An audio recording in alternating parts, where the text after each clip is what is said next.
Hello বন্ধুরা, আজকে আমি দেখাবো লিপন আর্ট করার সময় এমডিএফ বোর্ডের সেন্টার কিভাবে নেওয়া হয়। তার দুটো পদ্ধতি।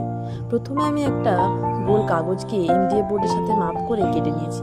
তারপর সেটিকে দুপাশ থেকে মুড়ে তার কেন্দ্র বের করে নিয়েছি।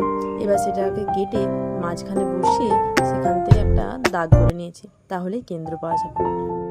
এবার আসছি সেকেন্ড প্রসেসে। এটি একটি ম্যাথমেটিক্যাল প্রসেস। আমি একটা জ্যা এঁকে নেব, যে কোনো মাপে। আমার যেটা ছিল 14 সেমি, তাই তার মিডিল পোর্শন অর্থাৎ 7 সেমিতে একটা দাগ করে নিতে হবে। এবার সেখান থেকে 90 ডিগ্রি আঁকতে হবে। এটা চাঁদার সাহায্যেও আঁকা যায়, আমি এখানে কম্পাসের সাহায্যে আঁকছি। কম্পাসের সাহায্যে 90 ডিগ্রি আঁকতে আমরা মোটামুটি সবাই ছোটবেলায় শিখেছি। তারপর সেই বরাবর আমরা যে লাইনটা টানবো সেটা হবে বৃত্তের ব্যাস, এবং ব্যাসের মাঝখানে একটি বিন্দু করলেই হয়ে যাবে সেটি আমাদের কেন্দ্র। এখানে কেন্দ্রটা আগের কেন্দ্রের থেকে একটু দূরে হয়েছে। আসলে আমার পেন্সিলটাও খুব মোটা ছিল, তাই জন্য এই সমস্যাটা হয়েছে।